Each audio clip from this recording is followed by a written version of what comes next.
Ringtone volume 0%.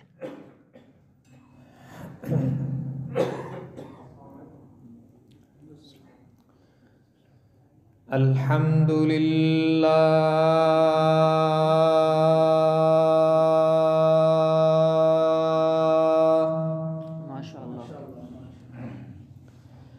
الحمد للہ الذی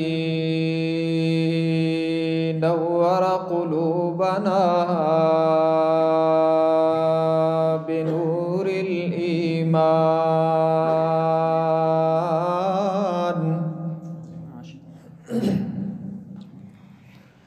وزین اخلاقنا بنور السنة والقرآن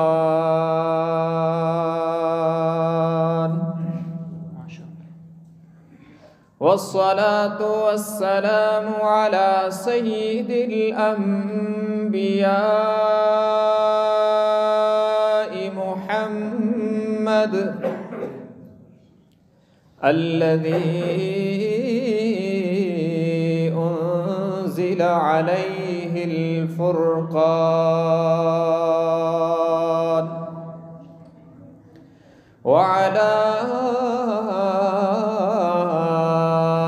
آله وأصحابه الذين آمنوا بالبيان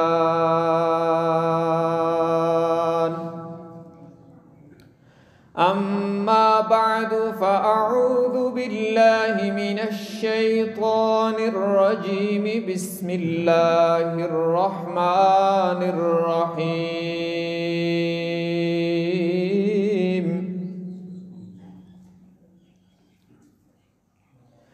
ألف لام را كتاب أنزلناه إليك لتخرج الناس كتاب أنزلناه إليك لتخرج الناس من الظلمات إلى النور بإذن ربهم إلى صراط العزيز الحميد وقال النبي صلى الله تبارك وتعالى عليه وسلم أشراف أمتي حملة القرآن أو كما قال النبي صلى الله تبارك وتعالى عليه وسلم صدق الله وصدق رسوله النبي الأمي الهاشمي الأمين الكريم ونحن على ذلك لمن الشاهدين والشاكرين والحمد لله رب العالمين.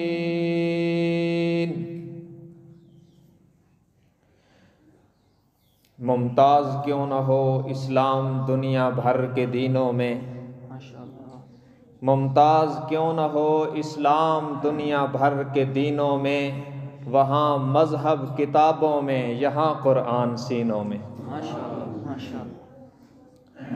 واجب الاحترام علماء کرام، عزیز ساتھیوں، آج ہمارے لیے خوشی کا وہ عظیم موقع ہے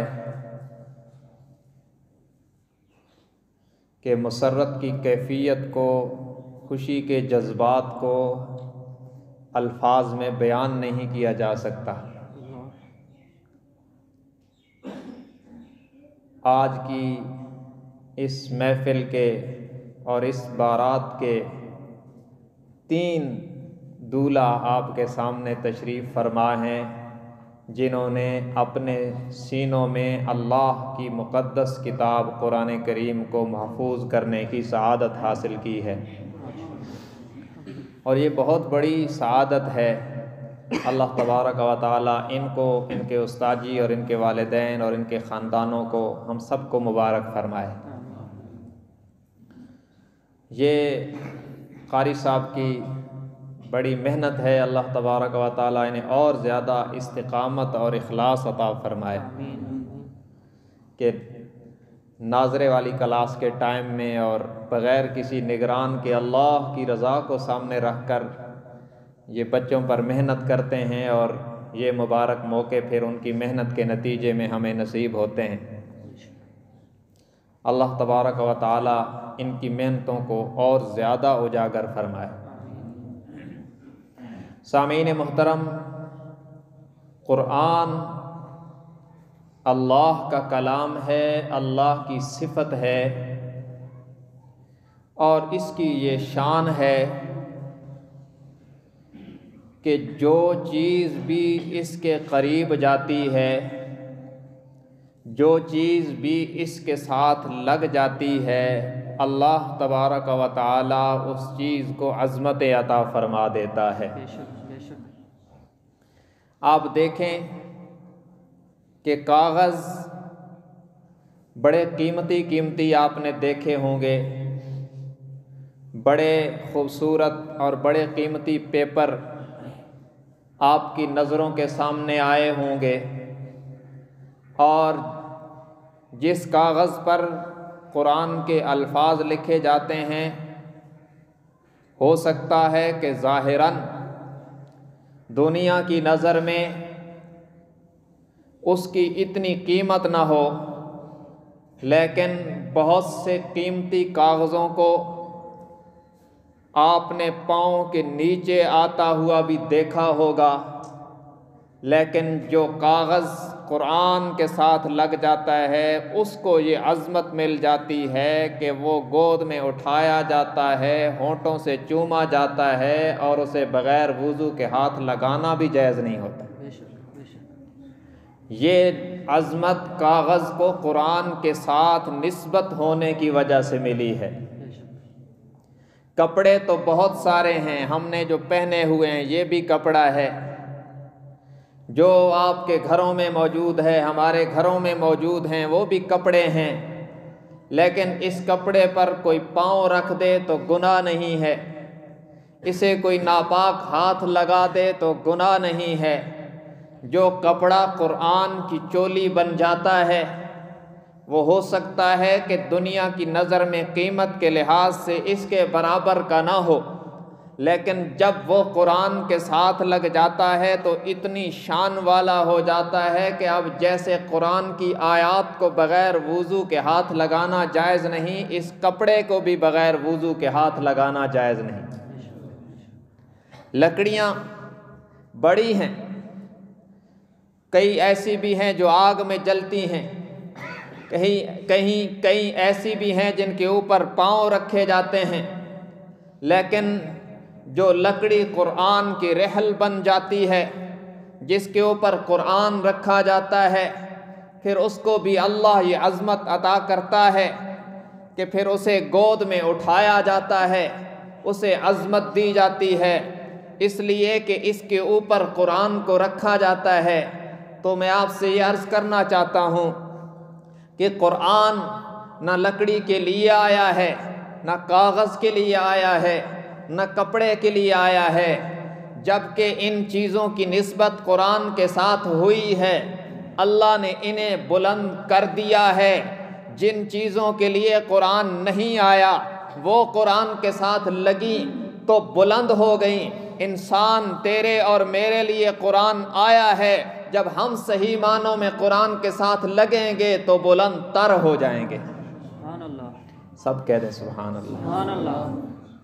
قرآن وہ عظمت والی کتاب ہے جو پستی میں پڑے ہوئے لوگوں کو بلندیوں پر لے جاتی ہے۔ قرآن وہ عظمت والی کتاب ہے جس کے ساتھ لگنے سے، جس پر عمل کرنے سے، جس کو پڑھنے سے کار مذلت میں پڑے ہوئے انسانوں کو بلندیاں عطا ہوتی ہیں۔ قرآن وہ عظمت والی کتاب ہے جس کی وجہ سے گمراہوں کو ہدایت ملتی ہے۔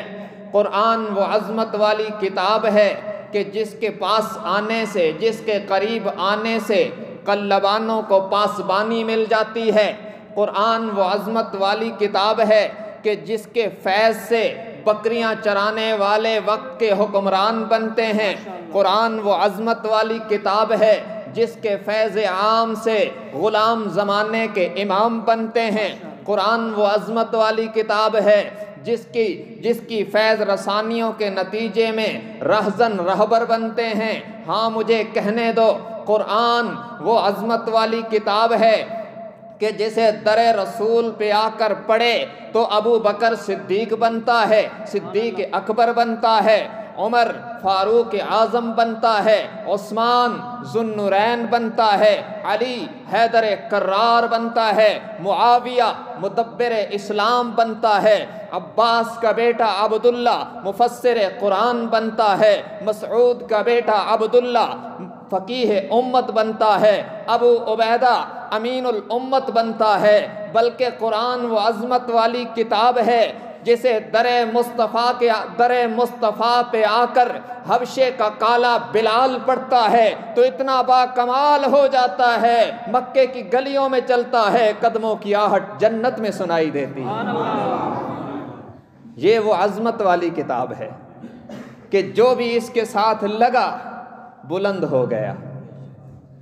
اور یہ اللہ نے کائنات کی صداقتوں کو جمع کر کے قرآن میں سمو دیا، ساری حقیقتوں کو سمیٹ کر اپنے کلام میں موتیوں کی طرح جڑ دیا۔ اللہ نے اس کتاب کو انسانیت کے لیے منشور حیات بنایا ہے، اس کتاب کو اللہ نے انسانیت کے لیے ضابطۂ حیات بنایا ہے، اس کتاب کو اللہ نے انسانیت کے لیے دستور حیات بنایا ہے۔ بلکہ میں یہ کہہ دوں تو بے جانا ہوگا، اس کتاب کو اللہ نے انسانیت کے لیے آب حیات بنایا ہے۔ کہتے ہیں آب حیات جو پی لیتا ہے کبھی نہیں مرتا، تو میں یہ کہہ دوں تو بے جانا ہوگا، قرآن کے آب حیات کو جو پی لیتا ہے وہ بھی کبھی نہیں مرتا۔ آپ سمجھے نہیں، قرآن کے آب حیات کو پیا ہے ابو بکر نے جی بھر کے، آج بھی مسلمانوں کے دلوں میں زندہ ہے۔ من عمل صالحا من ذکر او انثى وهو مؤمن فلنحيينه حیاتا طیبہ، فرمایا جو بھی قرآنی تعلیمات کے مطابق عمل کرے اور اس کی تعلیمات پر ایمان لائے، اللہ اسے بہترین زندگی عطا فرماتا ہے۔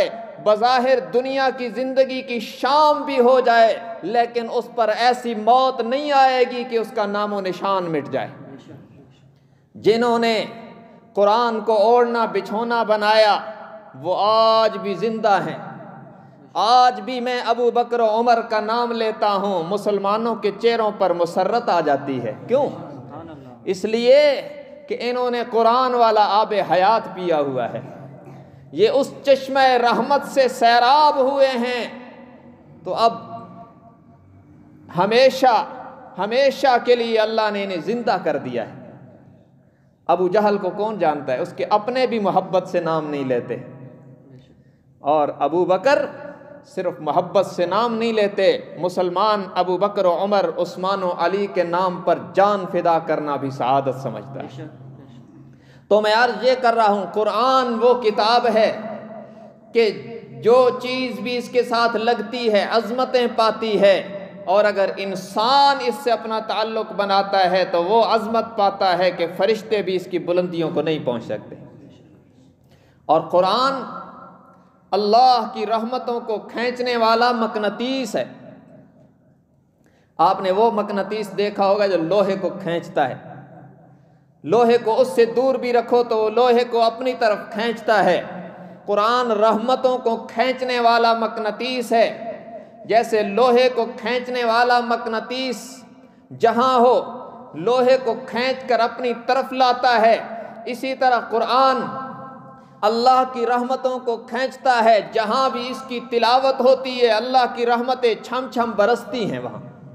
اور یہ میں اپنی طرف سے نہیں کرا، قرآن اللہ کا کلام سورہ آراف کی آیت نمبر 204 ہے، اللہ خود فرماتے ہیں وَإِذَا قُرِئَ الْقُرْآنُ فَاسْتَمِعُوا لَهُ وَأَنصِتُوا لَعَلَّكُمْ تُرْحَمُونَ۔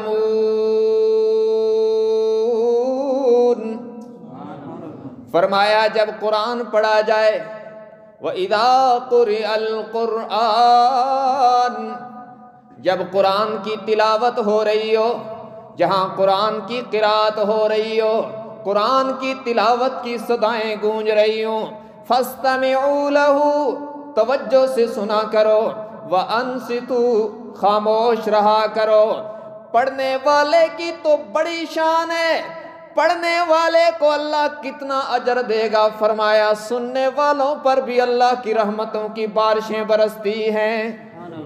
جس کے سننے والے پر اللہ کی رحمتیں برستی ہیں، اس کے پڑھنے والے کو رب کتنا انعام دے گا۔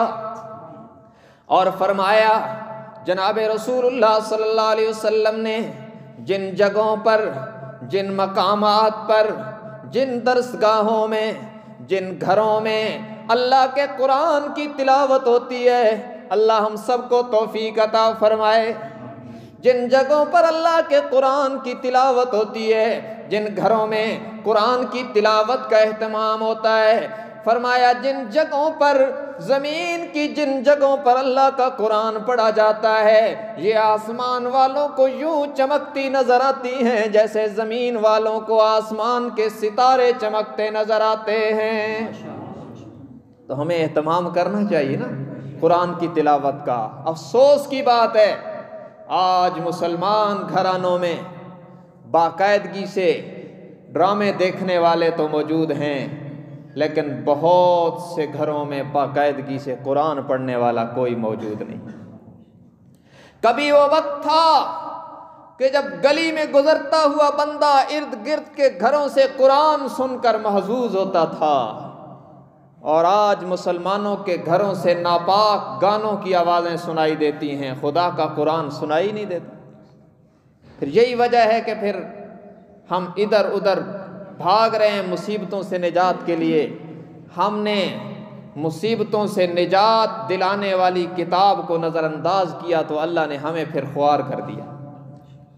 ہم عملوں کے پیچھے دوڑیں، تعویذوں کے لیے، طرح طرح کے مسائل کے حل کے لیے۔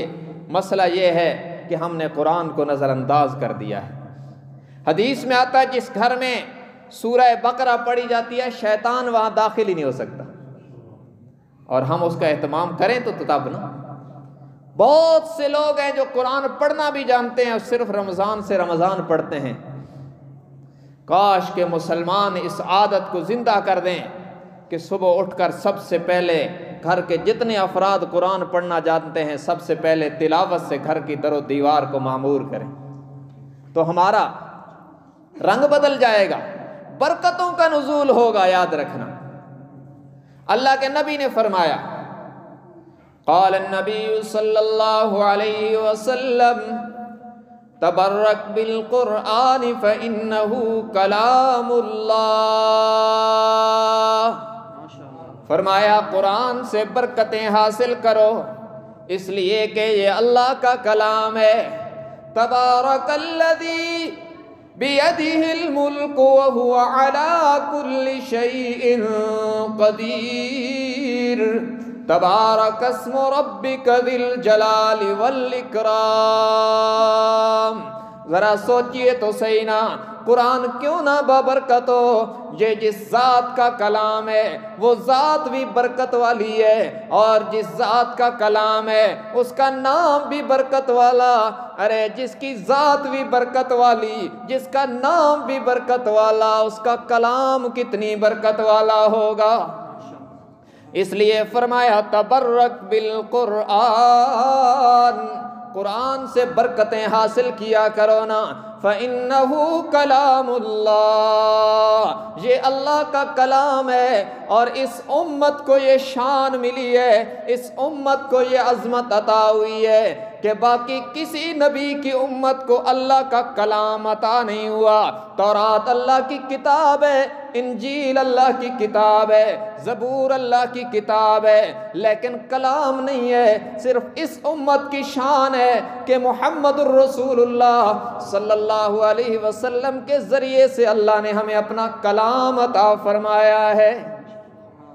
یہ عظمت اللہ نے صرف اس امت کے حصے میں رکھی ہے کہ انہیں اپنا کلام دیا ہے، لیکن کاش کہ یہ اس سے فائدہ بھی ہم اٹھاتے، اس کو پڑھیں پڑھائیں۔ آج یہ 3 بچے قرآن کے حافظ آپ کو نظر آ رہے ہیں نا، اس کا فائدہ ان کو بھی، ان کے والدین کو دنیا میں بھی ہوگا، آخرت میں بھی ہوگا۔ اپنے بچوں کو دنیا کی جتنی تعلیم دلوا سکتے ہیں دلوائیں، منع نہیں، لیکن یاد رکھنا دنیا کی تعلیم ضرورت ہے اور دین کی تعلیم مقصد ہے۔ اور دنیا کی تعلیم آپ کی دنیاوی ادھوری ضرورتوں کو پورا کرتی ہے، اور دین کی تعلیم آپ کی آخرت کی ساری ضرورتوں کو پورا کرتی ہے۔ ہمارے لیے ہمارا تو ایمان اس پر ہے نا کہ موت پر ختم نہیں، موت سے اگلی زندگی کا آغاز ہوتا ہے، اور اس زندگی کو بنانے کے لیے بھی تو کچھ ہمیں کر کے جانا چاہیے نا۔ بہرحال میں عرض یہ کر رہا ہوں، قرآن وہ کتاب ہے جس نے ہمیشہ پستی میں پڑے ہوئے انسانوں کو بلندیوں پر پہنچایا ہے۔ جب حضور اکرم صلی اللہ علیہ وسلم پر قرآن اترنا شروع ہوا تو وہ معاشرہ کہاں تھا؟ بتوں کے سامنے جھک رہے تھے، اور بیت اللہ جو توحید کا مرکز ہے اس میں بھی 360 بت رکھے ہوئے تھے۔ لیکن جب اسی معاشرے پر حضور اکرم صلی اللہ علیہ وسلم نے محنت کی، انہیں قرآن پڑھ کے سنایا، تو شرک ان سے نکلا اور توحید کی اس بلندی پر گئے کہ دیکھیے حدیث کی کتابوں میں فاروق اعظم کا کردار چمک رہا ہے۔ حجر اسود کے سامنے عمر آیا ہے۔ اللہ مجھے بھی لے جائے، آپ کو بھی لے جائے، آپ کی برکت سے مجھے بھی لے جائے۔ اللہ ہم سب کو حرمین کی حاضری بار بار نصیب فرمائے، حجر اسود کے بوسے کی سعادت بھی نصیب فرمائے۔ حضرت عمر مراد پیغمبر داماد حیدر حجر اسود کے پاس آئے ہیں، بوسہ دینے کے لیے عمر سر کو جھکانے لگا، تو سر کو جھکانے سے پہلے عمر نے حجر اسود کو خطاب کیا۔ اور یاد رکھنا حجر اسود وہ پتھر ہے جو جنت سے آیا ہے، اس کو خطاب کر کے کہا انی اعلم انک حجر لا تنفع ولا تضر، فرمایا اچھی طرح جانتا ہوں کہ تو پتھر ہے، تجھ سے نفع کی امید بھی نہیں رکھتا، نقصان کا خطرہ بھی نہیں رکھتا، تجھے نفع اور نقصان کا مالک نہیں سمجھتا۔ آج تجھے بوسہ دینے کے لیے خطاب کا بیٹا اس لیے سر جھکا رہا ہے کہ میں نے اپنے محبوب کو تجھے بوسہ دیتے ہوئے دیکھا ہے۔ اگر محمد الرسول اللہ صلی اللہ علیہ وسلم کو میں نے تجھے بوسہ دیتے ہوئے نہ دیکھا ہوتا تو کبھی بھی عمر تجھے بوسہ دینے کے لیے سر نہ جھکاتا۔ وہ طبقہ جو کبھی اپنے ہاتھ سے بنائے ہوئے بتوں کے سامنے جھک رہا تھا، آج حجر اسود کو بوسہ دینے سے پہلے بھی اعلان توحید کر رہا ہے۔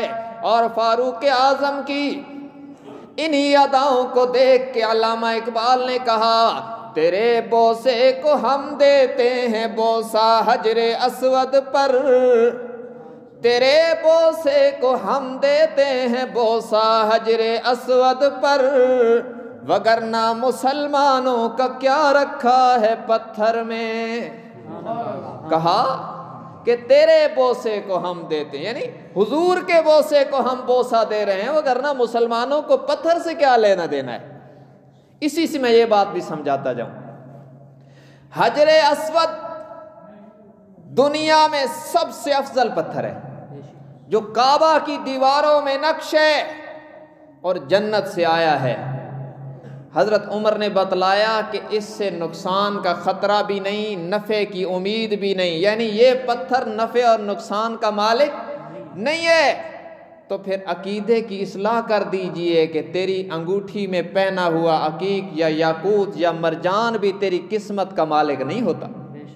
یہ جو لوگ انگوٹھیوں میں پہن لیتے ہیں نا کہ یہ میری قسمت کے موافق ہے اور یہ میری قسمت کے مخالف ہے، یہ فیروزہ پہن لے تو قسمت اچھی ہو جاتی ہے، یہ سب باتیں خرافات ہیں، دین سے شریعت سے اس کا کوئی تعلق نہیں۔ مسلمان کو اتنا کمزور ہوتا ہے کہ ہاتھ میں چھوٹا سا پتھر پہن کر اسے قسمت کا مالک سمجھ لیتا ہے۔ مسلمان کی قسمت کو بدلنا اور اس کی کھوٹی قسمت کو کھڑا کرنا سوائے اللہ کے کسی کے اختیار میں نہیں ہے۔ تو بہرحال میں یہ عرض کر رہا ہوں کہ تاریخ میں وہ جماعت نمایاں نظر آتی ہے جنہوں نے سب سے پہلے رحمت للعالمین صلی اللہ علیہ وسلم سے قرآن سیکھا، اللہ نے ان کی زندگیوں کو بدلا اور وہ اتنے اعلیٰ معیار پر گئے کہ پھر اللہ نے عرشوں سے ان کے لیے جنت کی سندوں کا اعلان کیا۔ توحید کی سطح پر یہ بلندی تھی جس کی مثال ابھی دی، اور کردار کتنا مضبوط ہوا۔ وہ جو جن میں قرآن کے آنے سے پہلے رسول اللہ صلی اللہ علیہ وسلم کی درسگاہ سے قرآن سیکھنے سے پہلے شرم و حیا اور کردار کی پاکیزگی کا کوئی تصور نہیں تھا، جب ان کی زندگیوں میں قرآن آیا تو وہ کہاں پہنچے۔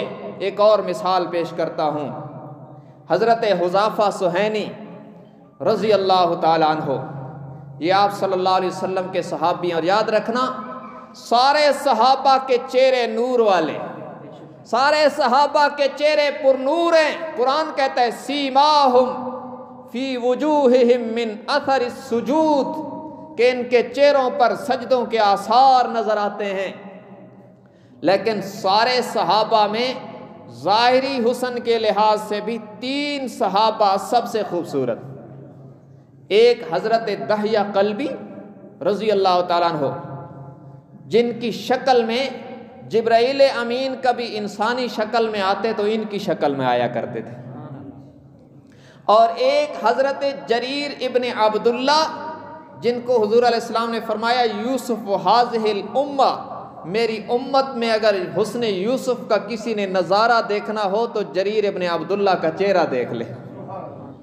اور تیسرے حضرت حذیفہ سہینی رضی اللہ تعالیٰ عنہ، بہت خوبصورت، اللہ کی شان کے، رومیوں سے جنگ ہوئی اور یہ گرفتار ہو گئے، کافروں کی فوجوں نے انہیں گرفتار کیا، اور قیصر روم کے سامنے جب قیدیوں کی قطار لگی اور اس نے حذیفہ سہینی کے حسن و جمال کو دیکھا تو رہ نہ سکا اور کہا حذیفہ اگر تو دین محمد کو چھوڑ کر میرے دین میں آ جائے تو تجھے داماد بھی بناؤں گا اور تیرے بعد میرے بعد بادشاہت بھی تیرے لیے لکھ جاؤں گا۔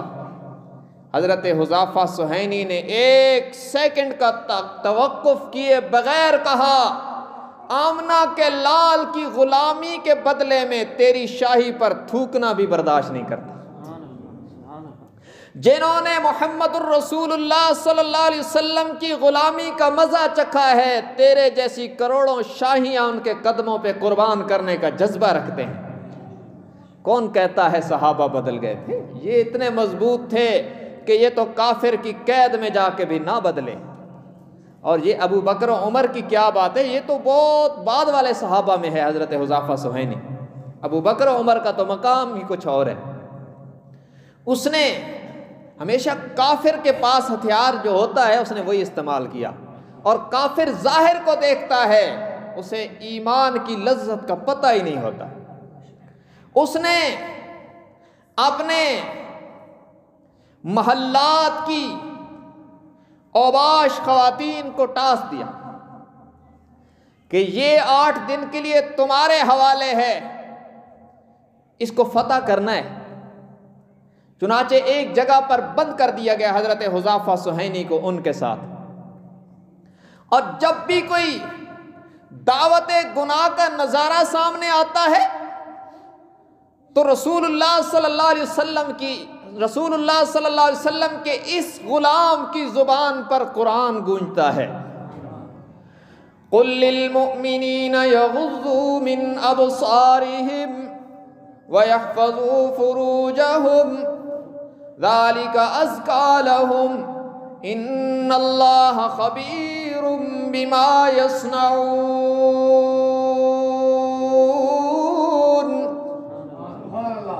ایمان والوں کو کہہ دیجئے اپنی نظروں کو نیچا رکھیں، اپنے دامن کو گناہ کی آلودگیوں سے پاک رکھیں، اور یہ بات بھی ذہن میں رکھیں کہ جو وہ کرتے ہیں اللہ اس سے باخبر ہے۔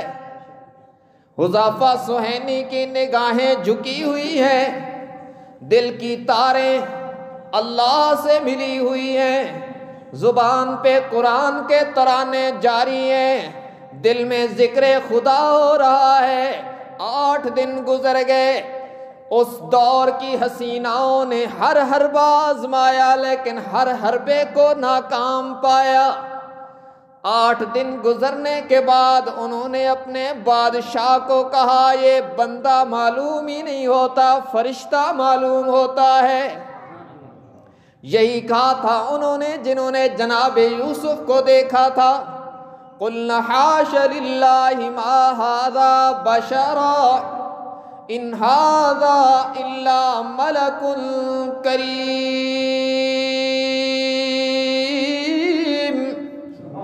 یہی انہوں نے کہا تھا جناب یوسف کے جمال کو دیکھ کر کہ یہ تو کوئی مقرب فرشتہ ہے، انسان معلوم ہی نہیں ہوتا۔ انہوں نے بھی یہی کہا کہ بادشاہ سلامت، انسان تو ہمارے جال سے بچ کے جانے والا نہیں، یہ تو کوئی فرشتہ معلوم ہوتا ہے۔ انہیں معلوم نہیں تھا کہ جن کی تربیت محمد الرسول اللہ صلی اللہ علیہ وسلم نے فرمائی ہے، ان کو اللہ نے کردار کی ان بلندیوں پر پہنچایا ہے کہ ان کے روح اور جسم کا رشتہ جدا ہو سکتا ہے لیکن کردار میں بے وفائی نہیں ہو سکتی۔ کہا یہ تو بندہ معلوم ہی نہیں ہوتا، ہمارا ہر حربہ ناکام نظر آیا ہے، ہماری ہر چال ناکام نظر آئی ہے، ہماری ہر سازش ناکام نظر آئی ہے۔ ادھر سے قرآن جھوم کے کہتا ہے کلن وعد اللہ الحسنى، اللہ نے ان سے جنت کا وعدہ کیا ہے۔ اللہ کو معلوم تھا کہ موت سے پہلے کوئی ایسا کام ان سے ہوگا ہی نہیں جو میری ناراضگی کا سبب بن جائے گا۔ اللہ نے اپنی رضا کی سندیں دے رکھی ہیں۔ انہوں نے کہا ہم اسے نہیں فتح کر سکتی، ہار مان چکی ہیں۔ اب حاکم وقت نے، کافر بادشاہ نے تیسرا اور آخری حربہ آزمایا، اپنے کارندوں سے کہا ایک دیگ میں پانی بھر کے آگ پہ رکھو۔ جب دیگ آگ پہ رکھی گئی، آگ زور سے جلا دی گئی۔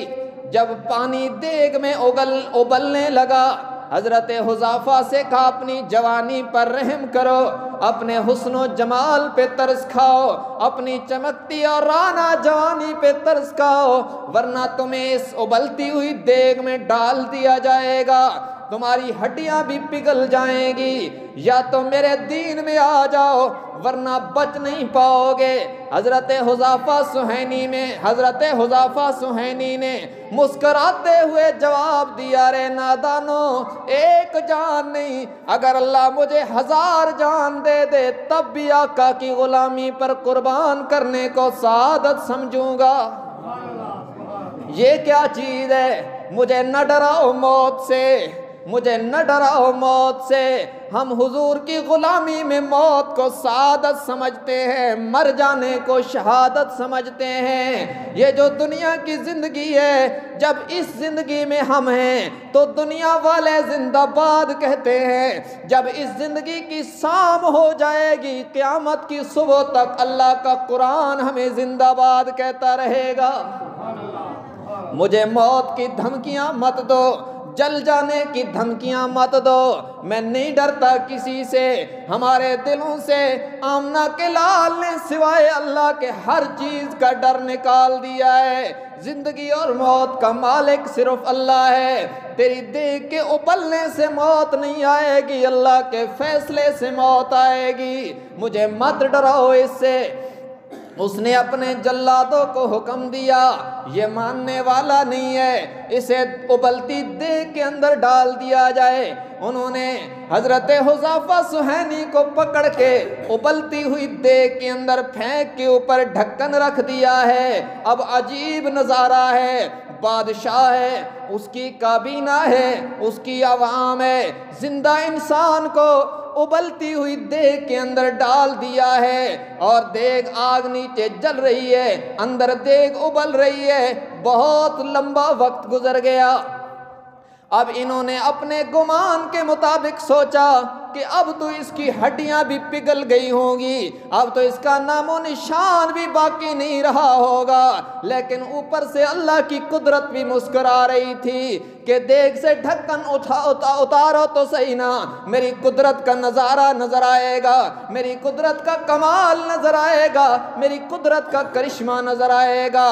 مورخین کہتے ہیں 4 گھنٹے کے بعد جب دیگ سے ڈھکن اتارا ہے تو اندر سے حذیفہ سہیلی مسکراتے ہوئے باہر آئے ہیں۔ اسی منظر کو دیکھ کے اقبال نے تڑپ کے کہا، آج بھی ہو اگر ابراہیم سے ایمان پیدا، آج بھی ہو اگر ابراہیم سے ایمان پیدا، تو آگ بھی کر سکتی ہے انداز گلستان پیدا۔ یہ کردار کی بلندی پر یہاں پہنچے ہیں، اور یہ قرآن کا فیض ملا ہے بارگاہ رسالت سے، اور اللہ نے انہیں بلندیاں دے کر مجھے اور آپ کو پھر بتلایا،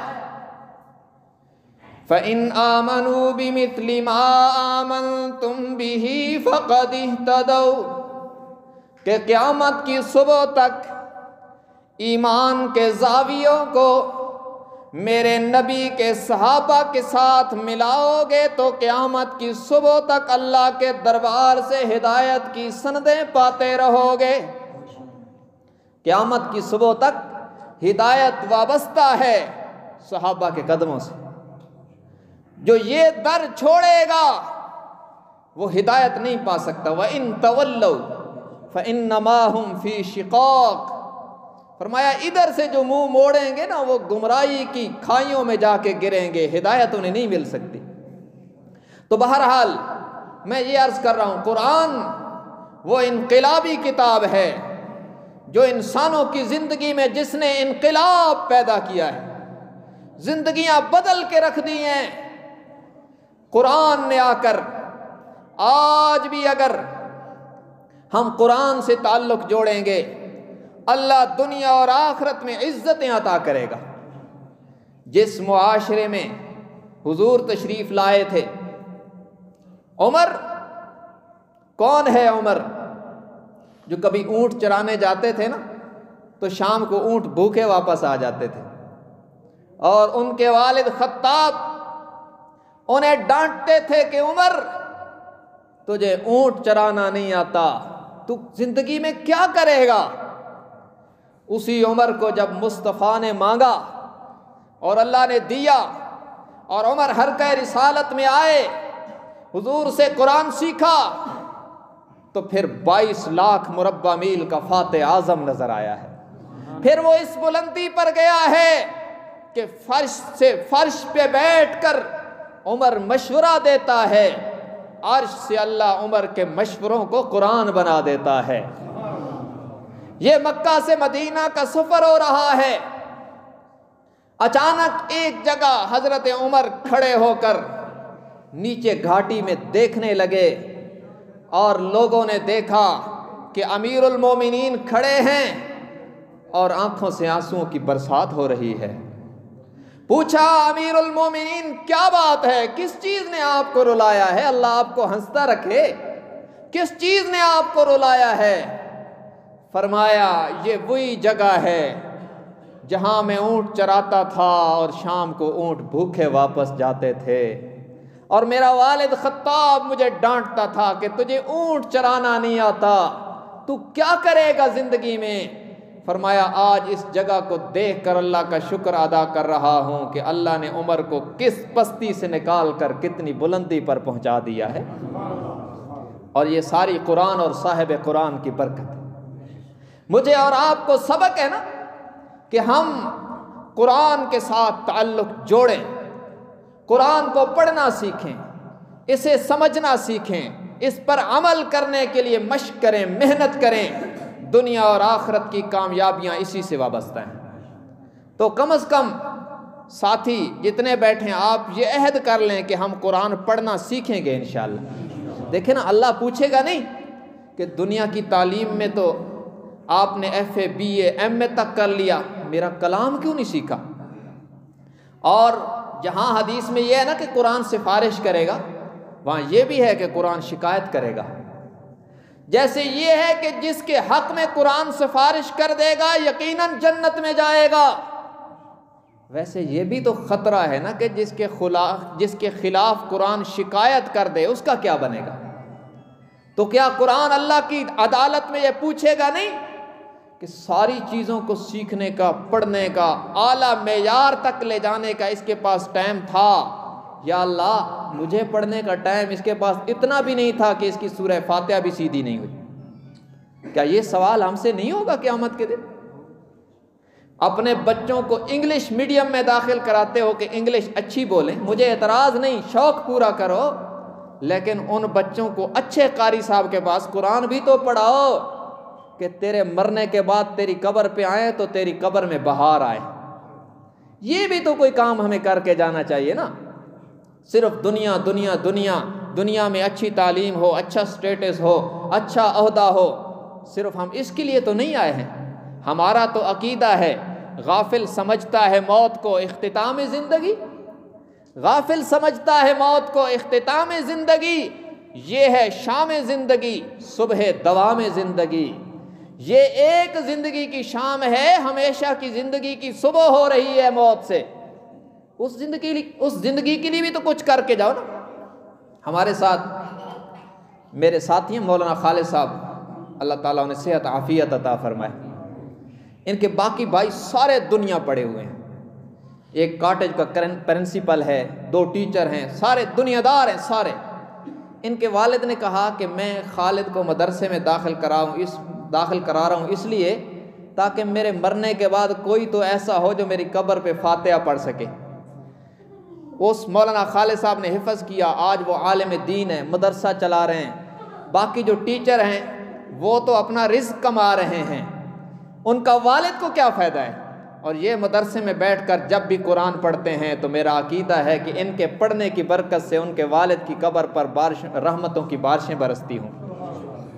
تو کم از کم اپنے بچوں میں سے کوئی ایک آدھ تو ایسا پیدا کر جاؤ نا کہ موت کے بعد جو ہمارے لیے سرمایہ آخرت بھی ہو، جو ہماری قبر پہ آ کے قرآن پڑھے، جو گھر میں بیٹھ کے قرآن پڑھے، ہماری قبریں ٹھنڈی ہوں۔ اور یہ بھی یاد رکھنا عمر کی کوئی قید نہیں ہے، عمر کے جس سٹیج پر آپ قرآن پڑھنے کے لیے محنت شروع کریں گے اللہ آپ کے لیے آسانیاں پیدا کرے گا۔